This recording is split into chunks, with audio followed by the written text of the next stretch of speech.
Saudara-saudara yang kasih dalam Tuhan, kalau kita tadi sudah mendengar beberapa kesaksian di Tuhan, kalau kita boleh menikmati apa yang Tuhan janjikan kepada kita. Dan saya juga sudah berkali-kali memperingatkan saudara, jangan menyanjung hamba Tuhan. Nanti berarti saudara itu masang tali gantungan pada saya atau pada hamba Tuhan yang lain. Sebab demikian, saya bangga sedikit saja, sudah kehilangan pahala. Pada waktu di Full Gospel, saya bicara sama saudara Sam Hudi. Saya cuma tanya sama yang jaga, yang masuk pintu, kursinya berapa? Hanya tanya kursi loh. Terus Tuhan ngomong sama saya, awas Yusa, kowe tanya-tanya kursi, nanti kalau tahu banyak, nanti terus mak ubah. Oh iya, ampun Tuhan, ndak sekarang aku peduli amat. Saya bilang, nah, ini loh saudara, sedikit saja sudah diperingatkan. Kalau kita peka, kita tidak usah takut. Lalu Tuhan mengatakan pada saya, engkau ingat, sekarang tanamkan terus menerus. Tuhan bilang, engkau hanya mengarahkan. Tetapi semuanya pekerjaan Roh Al Kudus. Saya punya Alkitab yang saya bawa kemana-mana. Kalau ini kalau diambil orang saya bisa pusing. Sebabnya apa? Di sini ada tulisan yang saya tulis yang tidak dapat saya lupakan. Karena ini pesan langsung Tuhan pada waktu saya di dalam pengasingan. Pesan diingatkan, suruh menulis, bahkan suruh menggambar. Dan Tuhan mengatakan, jangan lupa, kemanapun ingat itu. Bahwa engkau, dari saya ini Tuhan mengatakan, hanya tulang-tulang kering. Yang hanya tulang-tulang kering, dan saya itu dilihatin loh. Pada waktu Tuhan memberikan ini, itu saya lihat. Saya pada waktu itu sedang berdoa, Tuhan mengatakan, itu ada kuburan. Wah, kaget saya. Lu wong sembahyang, muji-muji Tuhan, kok ditujui kuburan? Lalu saya bilang, kuburannya siapa? Bongkar. Saya bongkar. Yusa mati. Saya sudah dikubur. Lalu, masih utuh tapi, utuh. Masih bagus tubuh saya. Saya lihat, Yusa mati. Tutup lagi. Tutup, ya tak tutupi. Ya wong suruh tutupi, tak tutupi. Sama tanah luas. Tak tulis, Yusa mati. Besoknya Tuhan, saya sembahyang lagi, Tuhan mengatakan, kamu bongkar kuburan itu. Loh, orang sudah mati kok Tuhan. Busuk. Enggak, bongkar lagi. Tinggal tulang. Loh, saya bilang, daging saya kemana? Cuma sehari mau tadi. Habis tinggal tulang kering. Tulang itu kering. Lalu saya bilang, ya sudah buang saja. Jangan. Lalu saya dapat melihat istri saya datang. Jangan kamu buang. Ambilin. Jadi tulang-tulang saya sendiri itu saya ambilin, dimasukkan dus. Lalu istri saya bilang, Pak pulang, biar kering, saya mau. Jadi yang tulang yang kering itu yang dapat siapa? Istri saya. Dan Tuhan mengatakan, ingat, kamu tinggal tulang kering. Alkitab berkata bahwa untuk mengikut Yesus, kita harus lebih lama, lebih kurang. Dan Yesus lebih lama, lebih ditinggikan. Dan Paulus mengatakan, aku mati. Tapi sekarang hidupku bukan aku lagi, tetapi Kristus yang hidup. Jadi istri saya dapat apa? Tulang-tulangnya. Artinya bahwa istri saya mendapati bahwa saya bukan milik dia lagi, tapi milik Yesus. Ini loh saudara. Dan Tuhan mengatakan, ingat, engkau tinggal tulang kering. Dan hanya aku berikan rohku. Di sanalah baru tulang itu mempunyai daging dan otot. Dan dapat berjalan barang kemana aku kehendaki. Ini loh saudara. Jadi saya tidak khawatir. Karena apa? Karena Yesus sudah berjanji, aku yang garansi engkau. Karena kamu cuma tulang-tulang kering. Jadi tugas Yusa hanya apa? Mengarahkan. Saudara-saudara yang punya channel, saudara sudah punya apa? TV sudah punya, ya. Bagus, ada yang berwarna, ada yang tidak berwarna. Lah, yang tidak berwarna itu karena apa? Lah, belum mampu beli yang berwarna kok, ya toh? Tapi semua anak Tuhan sudah punya TV. Antenanya sudah punya, tapi arahnya kerap kali belum tepat kepada pemancar. Sehingga disetel-setel kelihatannya apa? Kelihatannya ya kelihatan gambar, tapi kabur. Sebab apa? Sebab antena itu tidak terarah pada pemancar yang tepat. Saya tugasnya cuma saudara mengingatkan, engkau sudah punya TV, engkau sudah punya antena, tapi pasanglah antenamu pada pemancar yang tepat. Channel yang tepat. Channel kita di mana? Surga. Maka saudara tadi, dia berkata apa? Bukan Yusa loh. Ya, dia dipakai Tuhan untuk mengarahkan. Setelah kena, gambarnya jadi jelas, terang. Lah kalau gambarnya jelas kan enak toh. Ngerti, oh siapanya ngomong, oh begini arahnya harus begini. Nah ini loh saudara. Tapi jangan takut. Kita kalau sudah punya arah yang tepat, hati-hati. Jangan lalu kalau sudah tahu, lalu sengaja memanfaatkan. Lalu memperalat Tuhan, tidak menurut Tuhan. Nah, jadi banyak orang yang sudah dapat tahu, lalu dimanfaatkan sekalian. Nah, lalu umpamanya emahnya sudah sembuh, ya lah. Sekarang sedikit-sedikit lalu begini. Dalam nama Yesus, sekarang tidak kenal obat. Nah, tidak mau obat.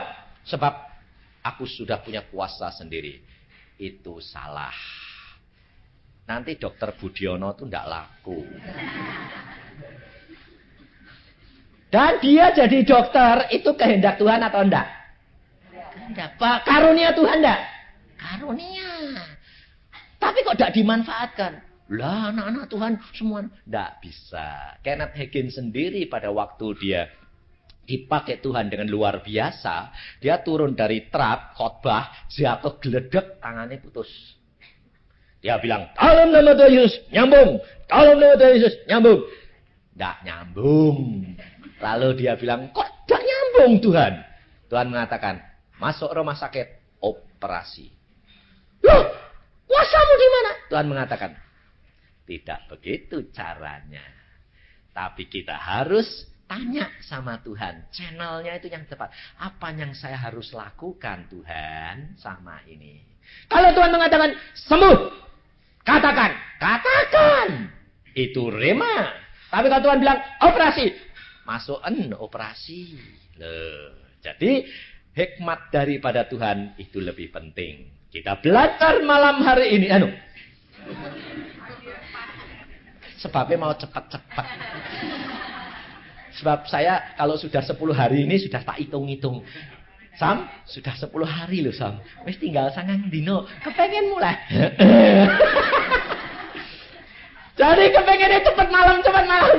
Ketemu nah ya toh. Lebar. Jadi kadang-kadang itu keterucut. Kita belajar pada pagi hari ini. Bagaimana orang yang diurapi. Dan bagaimana orang itu bisa jatuh. Jadi harus waspada dan berjaga-jaga. Kita belajar di dalam kitab Hakim-Hakim.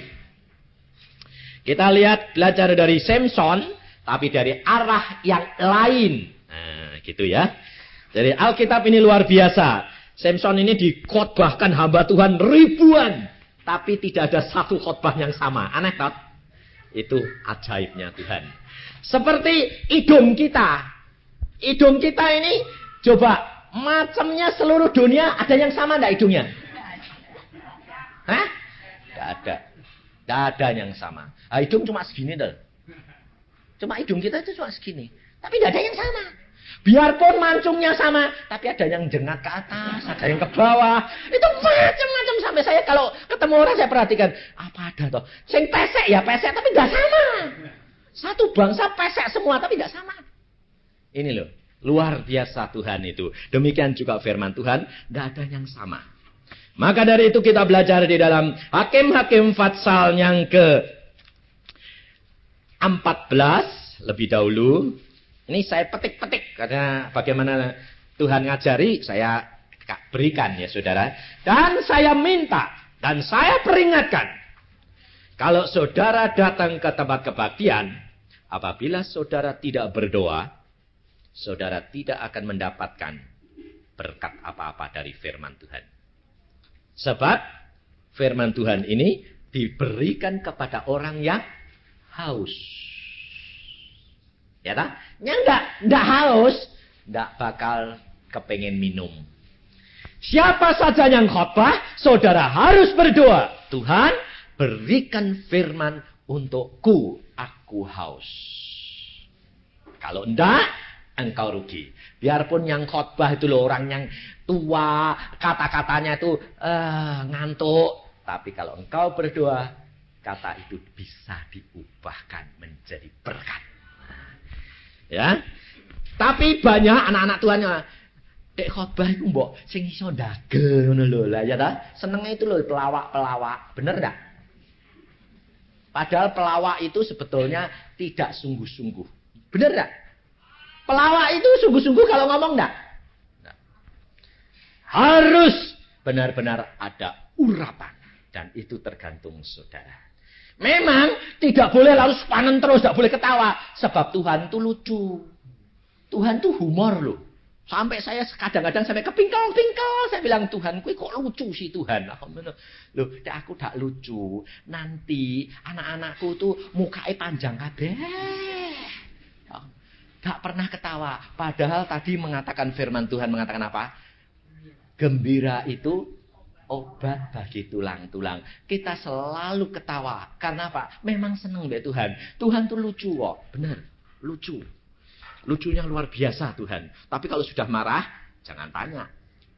Satu kali dia berkata, geletak kabeh. Kalau sama Tuhan itu harus menghormat. Manja. Tapi jangan kurang ajar. Ya. Dalam Hakim-Hakim 14, mulai dari ayat pertama kita baca sampai dengan ayat 4. Pertama ya, belajar pertama dari ayat 1 sampai 4. Samson pergi ke Timna dan di situ ia melihat seorang gadis Filistin. Ia pulang dan memberitahukan kepada ayahnya dan ibunya, "Di Timna aku melihat seorang gadis Filistin. Tolong ambillah dia menjadi istriku." Tetapi ayahnya dan ibunya berkata kepadanya, "Tidak adakah di antara anak-anak perempuan sanak saudaramu, atau di antara seluruh bangsa kita seorang perempuan, sehingga engkau pergi mengambil istri dari orang Filistin, orang-orang yang tidak bersunat itu?" Tetapi jawab Samson kepada ayahnya, "Ambillah dia bagiku, sebab dia kusukai."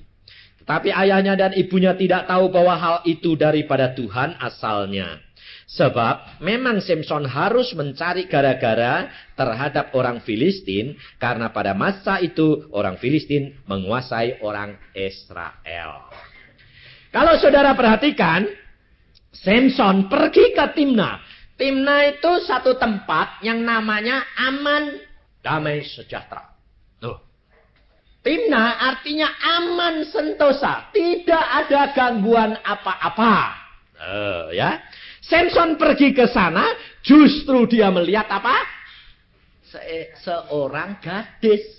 Gadisnya malah gadis bangsa Filistin yang menjadi musuhnya orang Israel. Bukan orang pilihan. Padahal Tuhan di dalam Taurat itu sudah berpesan kepada bangsa Israel, jangan kamu kawin dan mengawinkan dengan bangsa yang tanahnya akan aku berikan kepadamu. Loh, aneh enggak? Lalu ini, ayat 4 berkata, ayah ibunya tidak tahu bahwa hal itu asalnya dari siapa? Tuhan. Loh, apa enggak bertentangan? Bertentangan enggak? Tuhan ngomong jangan kawin sama bangsa-bangsa lain. Sekarang malah Tuhan nyuruh Samson seneng sama gadis Filistin. Nah, bertentangan enggak? Bertentangan seolah-olah. Ngerti enggak? Bertentangan seolah-olah. Tetapi sebetulnya tidak bertentangan.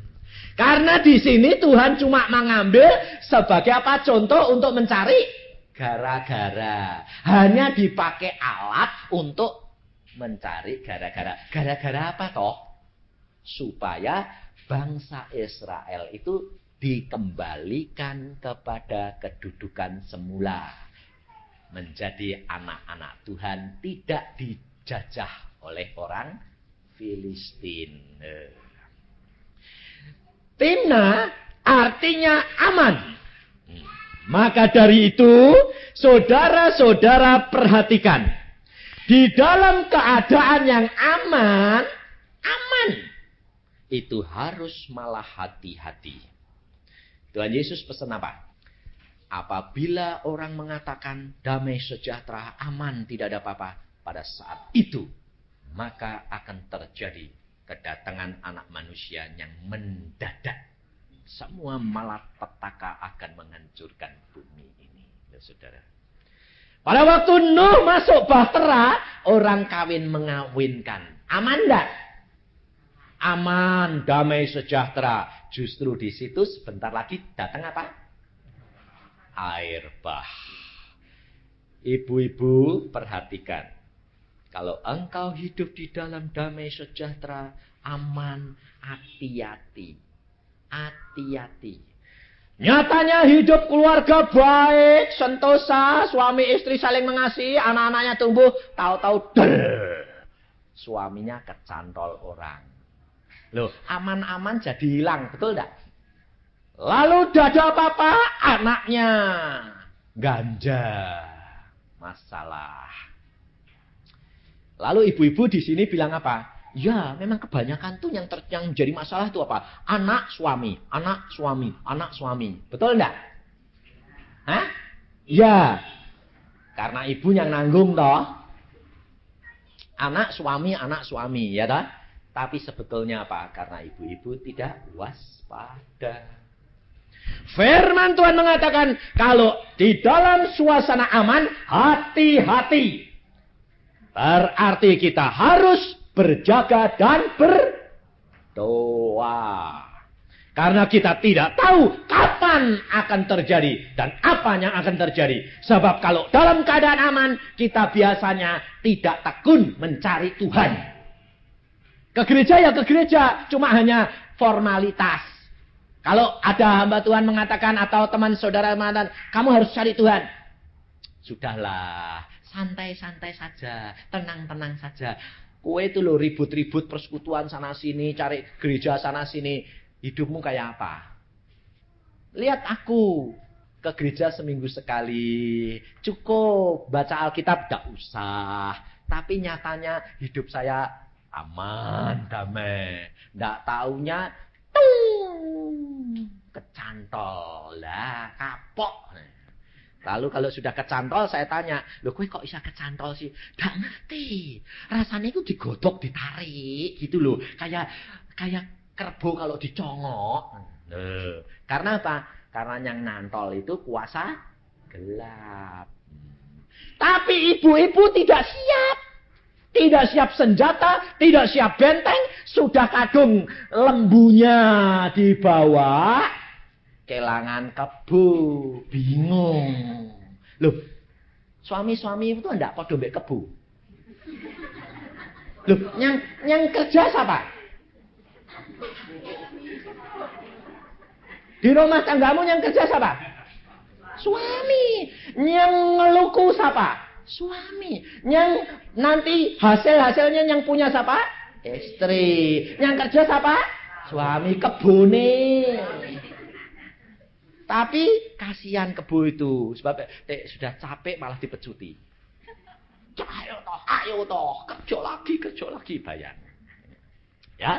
Kita harus siap di dalam keadaan yang aman, tentram, harus sedia. Jangan sampai kebunmu nanti ditarik orang. Harus disayang, harus benar-benar dipelihara supaya gemuk-gemuk. Sebabnya suaminya terlalu gendut, ndak payu ndak. Mosok tek duitnya akeh. Lah ya toh? Tek duitnya akeh payu. Sebabnya apa? Sebabnya yang dibutuhke duitnya. Samson kok laku kenapa? Sebab Samson kuat loh. Dia kuat, dia punya kuasa. Lah duit itu ndak kuasa. Kuasa. Maka dari itu belajar dari firman Tuhan. Maka sejak ini engkau tidak akan jatuh lagi.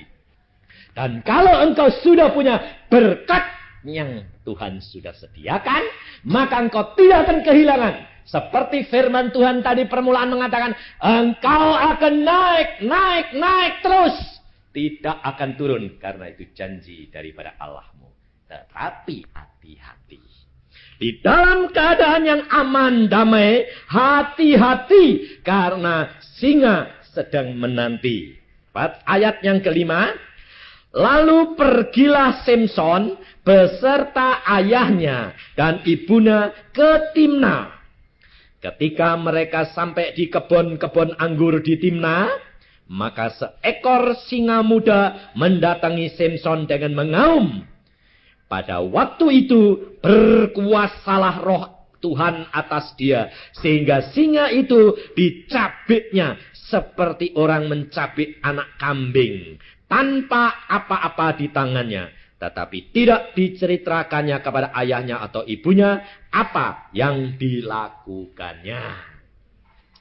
Kalau kita perhatikan saudara, mereka pergi ke Timna, tempat yang aman sentosa.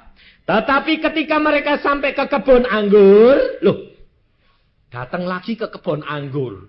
Kemarin saya di Bon Cafe ngomong kebun anggur. Sekarang datang lagi kebun anggur. Ketika mereka sampai di kebun anggur, kemarin saya berbicara kebun anggur menggambarkan siapa? Menggambarkan istri-istri perempuan-perempuan. Ketika Samson sampai tiba di kebun anggur, jadi ketemu perempuan, yang datang apa? Singa yang menerkam. Yang menerkam bukan orang perempuan kebun anggurnya, tetapi singanya. Setan yang menerkam dia. Ini perhatikan. Tetapi karena Samson orang pilihan, pada saat itu roh Allah berkuasa atas dia. Lah, demikian juga dengan saudara-saudara sekalian. Apabila hidupmu masih berkenan kepada Tuhan, seperti Samson pada waktu dia masih tetap melekat kepada Tuhan, ada singa menerkam, roh Al-Kudus segera bertindak untuk menolong engkau. Sehingga singa pun seperti anak kambing. Disobek begitu saja dibuang. Dan keadaan saudara dengan saya lebih bahagia daripada Samson. Kalau kita perhatikan, pada waktu dia berjalan ke sana, Allah ada bersama dengan Samson enggak? Roh Allah berkuasa pada Samson atau tidak? Tidak. Pada saat dia sedang berjalan. Tapi pada saat singa menerkam, roh Allah berkuasa atas dia. Padahal kita sekarang ini sudah punya roh Al-Kudus. Roh Al-Kudus tinggal terus di dalam kita. Nah, kuasanya kuasa mana? Kuasa kita. Karena apa? Karena kalau kita, roh Al-Kudus tetap tinggal, apapun kita sudah diberitahu apa yang akan terjadi. Jadi, bakal ada apa? Saudara sudah siap-siap membenteng diri. Loh, lebih enak. Lebih enak sebelum kena penyakit sudah tahu, minum obat dulu. Lalu apakah sudah kena penyakit barusan berperang? Seperti Samson. Penyakit nyerang, perang. Atau sebelum penyakit datang sudah dibentengi dulu. Enak mana? Enak dibentengi, tidak ngalami susah. Sebabnya apa? Oh Tuhan, awas jangan jalan sana. Iblis, setan di sana, kamu jalan sini. Kalau kamu sudah mulai berjalan lewat, mulai keluar daripada pagar yang Tuhan berikan, Tuhan mengatakan, awas, jangan melanggar pagar yang aku sudah berikan. Nanti kamu diterkam setan. Nah, ini kerap kali kita tidak dengar-dengaran, tidak taat apa yang Roh Kudus pesankan kepada kita sekalian. Sehingga kerap kali Samson kita mengalami keadaan seperti Samson. Kalau pada waktu pertama kali Samson kawin sama orang Filistin, jadi batu sandungan enggak? Jadi batu sandungan. Tapi Tuhan tahu ini cuma dipakai gara-gara. Akhirnya jadi istri Samson sungguhan enggak? Hanya dipakai alat untuk jadi gara-gara. Jadi saudara jangan kaget. Kalau engkau tidak dekat Tuhan, kemudian anak terjadi peristiwa, lalu menjadi masalah dalam keluarga, suami hilang, itu jangan kaget.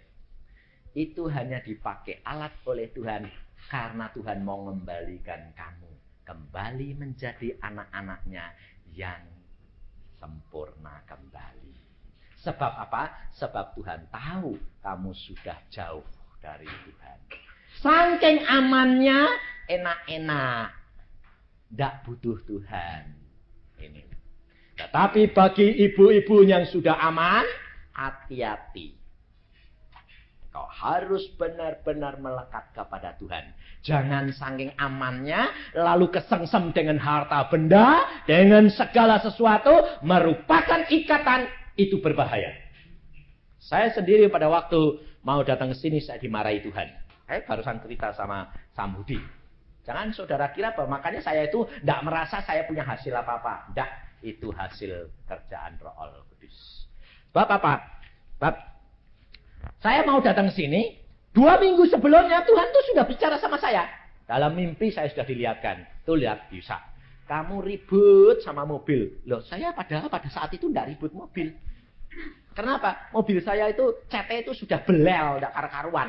Saya bilang, malu dong Tuhan, tapi saya mau pelayanan, urusan nanti. Tapi Tuhan sudah melihatkan bahwa sebelum saya pergi ke Surabaya ini, saya ribut dengan mobil saya. Atau saya bilang, enggak. Tapi apa yang Tuhan sudah lihatkan, itu terjadi. Maka apa? Karena setiap kali Tuhan itu memberitahukan kepada saya, apa yang akan terjadi, sudah diberitahu. Lalu, seminggu sebelum saya berangkat, benar tukang CT teko. Saya lupa mimpi saya bilang, ya wes cat. Nah, Senin mulai dikerjakan, saya beli cat, saya suruh ngecat, baru otomatis kan saya ngontrol. Sibuk, sampai Sabtu barusan selesai. Minggu saya terbang ke Surabaya. Malamnya Tuhan bilang, itu Yusa. Ya ampun Tuhan. Saya orangnya keras, saya bilang, ya apa Tuhan? Sebab saya sudah ambil keputusan. Apabila nanti Tuhan tidak berkenan, saya akan teleentrokal sama Sam. Batalkan semua pelayanan Surabaya. Saya tidak melayani sebab saya menurut kehendak Tuhan. Tuhan lihat kenapa saudara? Saya itu membawa beras. Beras itu saking tidak ada waktunya, saya harus ngasih orang makan banyak. Tapi beras itu saya masukkan saja di air yang mendidih. Plung, cepet, ayo. Wah, belum matang lagi. Ayo. Lah, tidak matang. Lalu Tuhan mengatakan, itu apa kerjamu? Kamu aku suruh kasih makan orang segini banyaknya, tapi yang kamu bawa beras mentah. Tahu enggak? Aduh, ya betul Tuhan. Saya bilang, ampun, saya minta ampun. Saya batalkan Surabaya ini Tuhan. Saya tidak melayani. Sebab percuma ngasih makan orang itu beras, tidak nasi. Saya bilang. Tapi Tuhan mengatakan apa? Habis itu saya berdoa begitu, saya tertidur lagi. Saya sudah ambil putusan loh. Tuhan mengatakan, tidak caranya begitu. Loh, nah bagaimana? Bukankah engkau itu tulang-tulang kering? Oh iya, tulang kering. Saya bilang, tulang kering. Nah, tetapi yang mengerjakan siapa? Roh Kudus. Aku nanti akan memberikan segala sesuatu melalui engkau. Engkau hanya saluran. Dan semua berkat itu anugerah Allah. Dan saya ditunjukin lagi. Pada waktu kecil, saya itu main kelereng. Suka main kelereng. Tapi yang main orang banyak, hasilnya sudah diambilin orang banyak.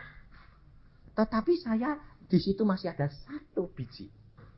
Dan di dalam permainan itu yang megang 1 biji itu kan pegang peranan. Karena siapa yang sudah mendapatkan 1, maka yang semuanya harus dikalahkan. Kalau semuanya dapat dimatikan, kelerengnya itu dikenakan, maka hasil mereka kembali kepada saya.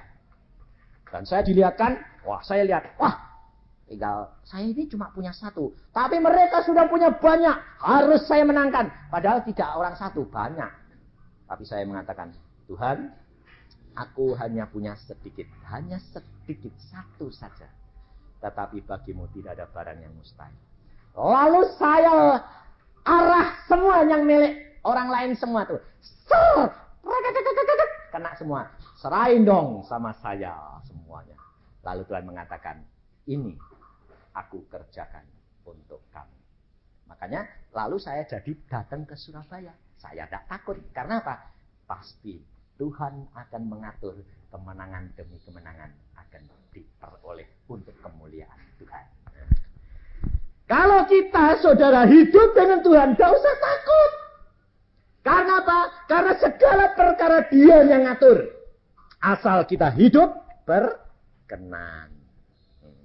Kalau ditegur, segera bertobat. Akui. Lalu duduk diam di bawah kaki Tuhan. Kita kerap kali kalau ditegur, malah apa? Malah jadi jengkel, ngambek malah. Lah, anakmu kalau kamu tegur malah ngambek, malah dapat apa toh? Malah gebuk lagi. Saya dulu waktu anak saya perempuan itu ngambek, saya suruh makan, tak mau. Tidak makan tak selentik loh gue. Tidak nurut papa. Malah tidak mau makan. Pak masuk ke kamar, belum tak kunci ceklek saudino rata kayak mangan malah. Nangis ben. Saya itu dulu kalau ngajar anak keras luar biasa. Tidak minta hikmat Tuhan.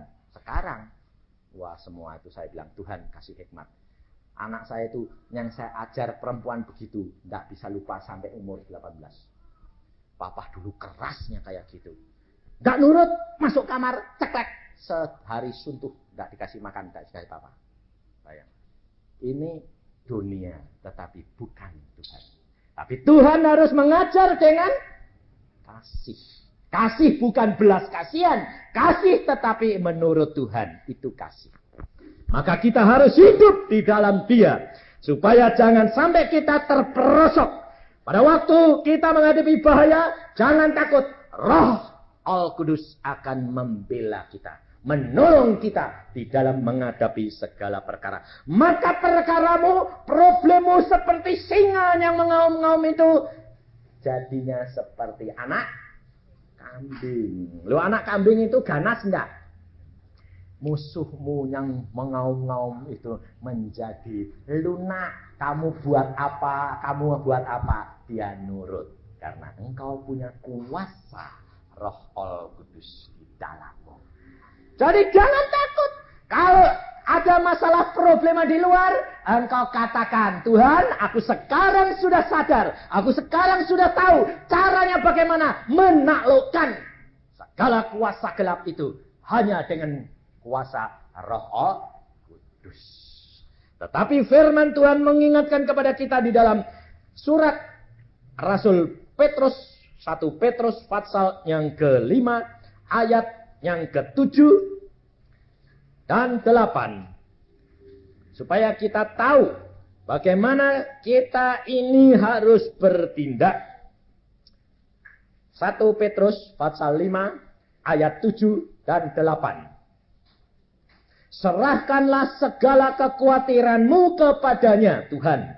Sebab Tuhan yang memelihara kamu. Sadarlah dan berjaga-jagalah. Lawanmu si iblis berjalan keliling sama seperti singa yang mengaum-ngaum dan mencari orang yang dapat ditelannya.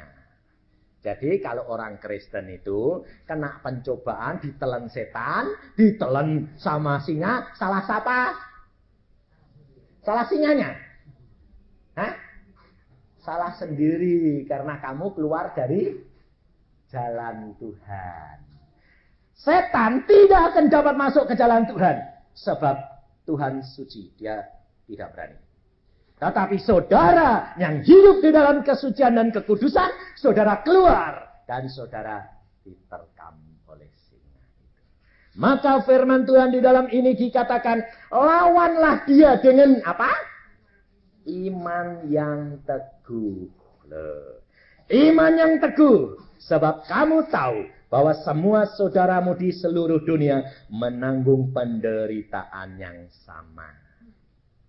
Jadi jangan cuma saudara itu selalu apa?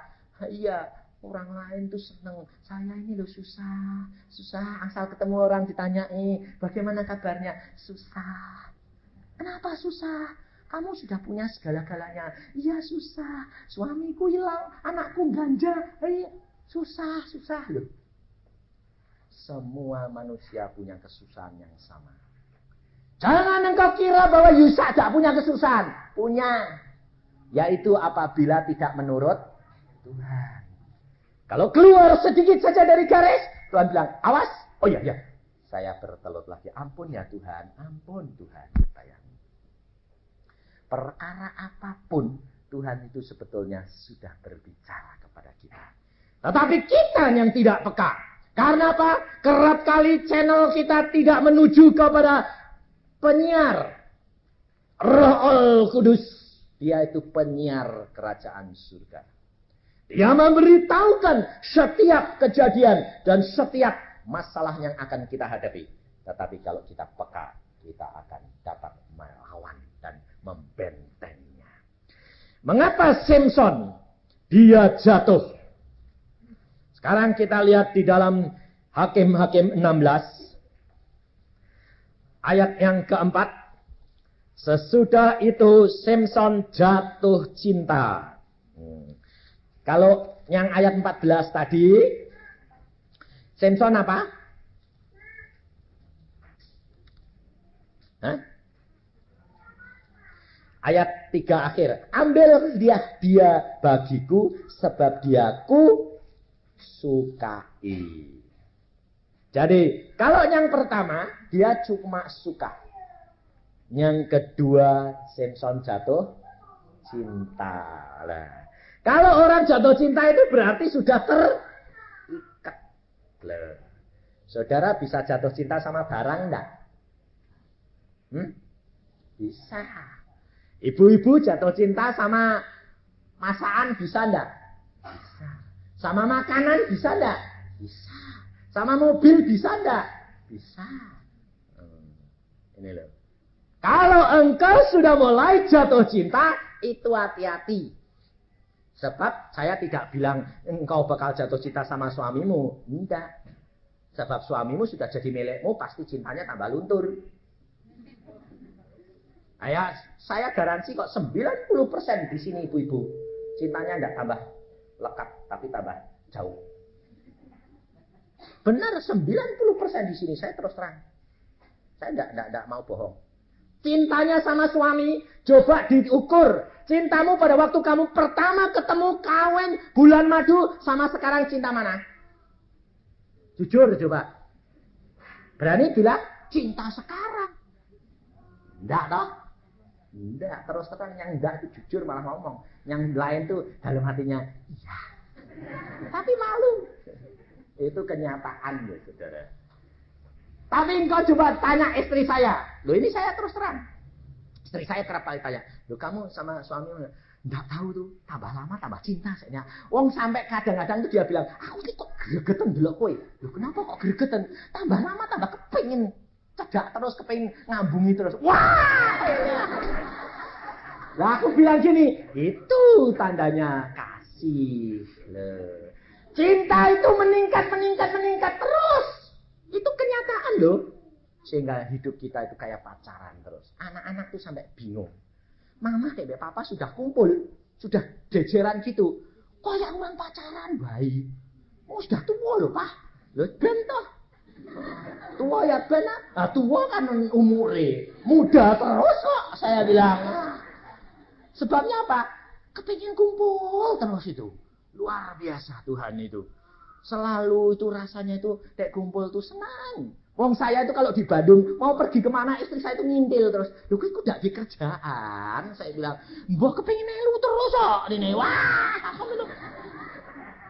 Sebaliknya saya kalau di luar kepengennya pulang terus bingung enggak? Ini loh saudara. Itu keluar sendiri, bukan dibikin-bikin. Enggak bisa dibikin-bikin, itu keluar sendiri saudara. Sehingga anak-anak itu kalau jam makan mereka tidak ada yang makan di luar. Mereka sedapat mungkin pulang. Sebab apa? Loh kenapa gue kok ribut kepengen mulai? Tek mangan itu campur. Papa mama itu rame. Gurau, ngomong, mengemukakan pendapat. Loh.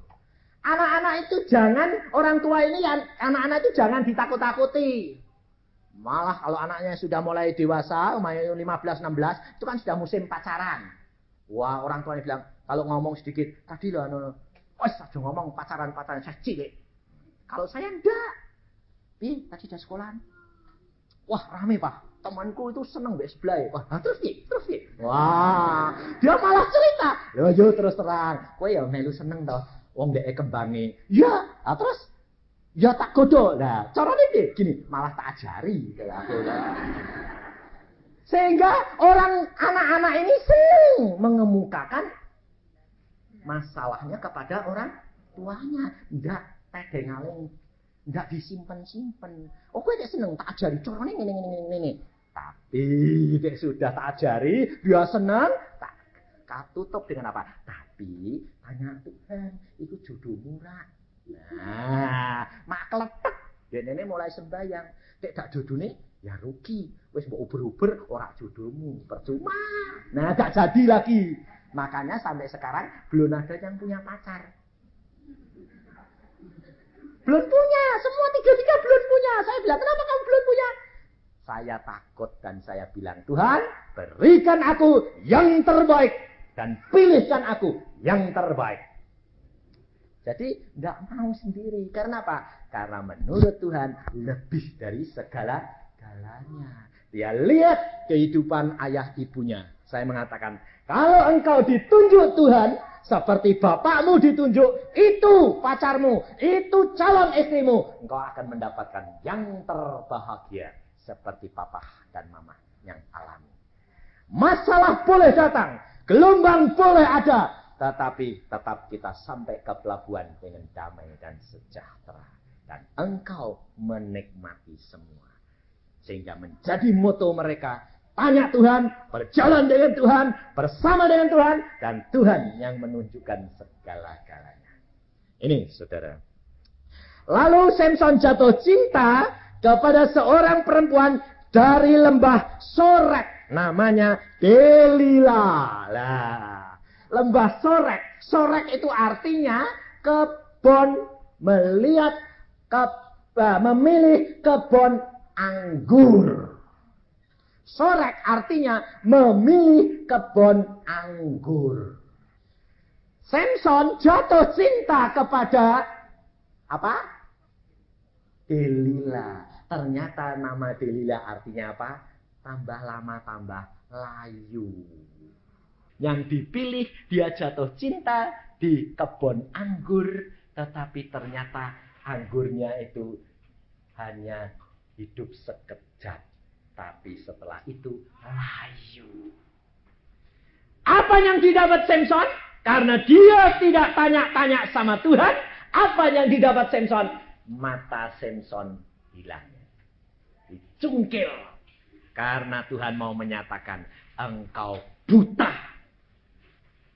Karena engkau jatuh cinta sehingga mata rohanimu buta. Bahwa yang engkau pilih itu adalah pohon anggur yang sudah mulai layu. Dan hanya memabukkan, hanya menghasilkan buah satu kali yang memabukkan saja. Setelah itu layu. Saudara tahu. Maka dari itu untuk ibu-ibu, untuk masa depanmu tergantung daripada ibu sekalian. Karena suami tidak dapat diharapkan. Tetapi berbahagialah kalau suami-suami sudah takut akan Tuhan. Maka ia akan mendapatkan berkat yang luar biasa. Akan anak-anaknya akan mendapatkan berkat dan menjadi anak-anak yang perkasa.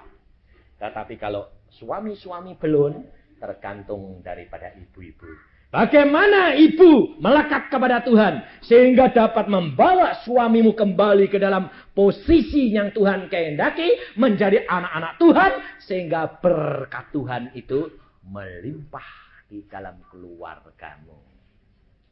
Tetapi kalau engkau sudah mendapatkan karunia, engkau sudah dapat berkat dari Tuhan, hati-hati. Jangan kita jatuh cinta. Sehingga mata rohani kita menjadi buta. Tidak minta pimpinan Roh Kudus, maka kita akan tersesat. Tapi kalau kita berjalan menuju yang Tuhan kehendaki, pasti kita akan selamat. Karena itu sudah dijanjikan Tuhan kepada kita. Itu hak anak-anak Tuhan. Anugerah Tuhan. Kita akan dididik oleh Tuhan. Dipimpin terus. Naik sampai sama seperti Yesus. Sehingga hak kerajaan surga menjadi bagian kita juga. Maka dari itu firman Tuhan hari ini memperingatkan kepada kita sekalian. Bagaimana menjadi anak Tuhan yang perkasa. Menang dari kemenangan kepada kemenangan. Naik terus dan tidak turun. Sampai kita dijemput Tuhan. Amin. Mari kita berdoa.